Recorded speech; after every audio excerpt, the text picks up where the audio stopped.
Assalamualaikum warahmatullahi wabarakatuh. Bismillah, alhamdulillah, wassalatu wassalamu ala rasulillah, wala hawla wala quwata illa billah. Rekan-rekan semuanya, pada kesempatan kali ini kita akan melanjutkan dari pembahasan masih terkait dengan al-jumlah al-umdah, yaitu kalimat inti. Hanya saja untuk kali ini yang akan kita bahas adalah al-jumlah al-fa'liyah, yaitu sebuah kalimat yang tersusun dari al-fa'lu dan al-fa'il, di mana kalimat tersebut dimulai dengan kalimatul fa'li.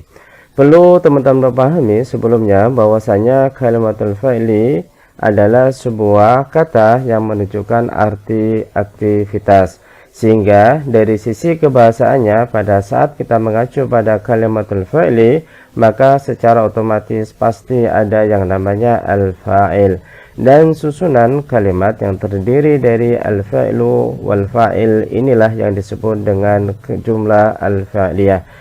Untuk al-fa'il itu sendiri yang posisinya sebagai subjek itu ada dua kategori. Yang pertama adalah al-zahir yang tampak, kemudian yang kedua adalah al-dhamir yang sifatnya adalah tidak tampak, baik nanti keduanya berupa isim mudzakkar maupun al-isim al-muannats.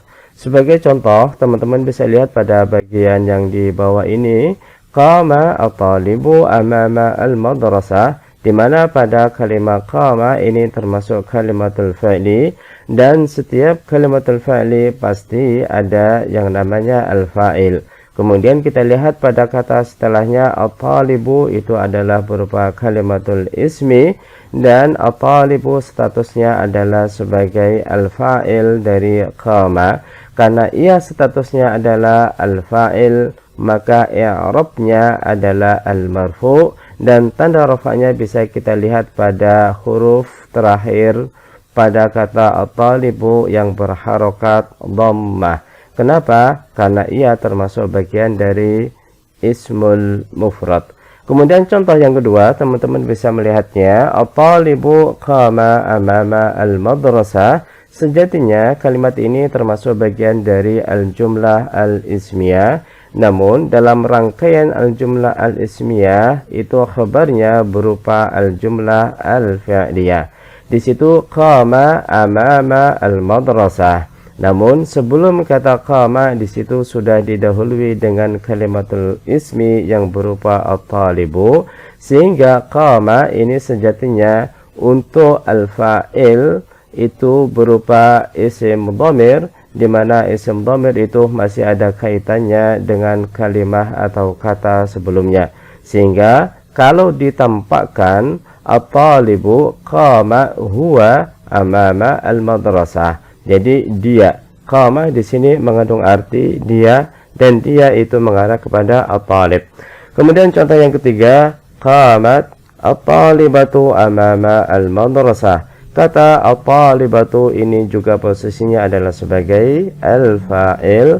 Al-fa'il dari kata mana? Dari kalimat qamat, di mana qamat ini adalah kalimatul fa'li, namun ini teruntuk al-muannats, sehingga at-talibatu pun ini bentuknya adalah al-muannats. Kemudian kalau dilihat dari tanda-tanda i'rabnya itu adalah dhammah. Kenapa? Karena ia termasuk bagian dari al-ism al-mufrad.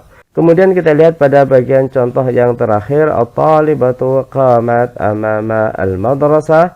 Bisa dilihat pada kalimat qamat, ini adalah kalimatul fi'li, di mana setiap kalimatul fi'li pasti ada yang namanya al-fa'il. Namun kalau kita perhatikan pada susunan kalimat ini, qamat tidak memiliki fa'il, sehingga dari situ bisa kita simpulkan bahwa bentuk dari al-fa'il untuk kalimat qamat ini pasti berupa isim dhamir. Dan pada saat kita berbicara dengan isim dhamir, maka kita harus kembali kepada kalimat sebelumnya. Dan sebagai penunjuk, kalimat sebelumnya itu bisa kita lihat bentuk dari qamat itu apakah termasuk muannas atau mudzakkar, dan apakah itu bentuknya adalah mufrad, tasniyah ataupun jamak.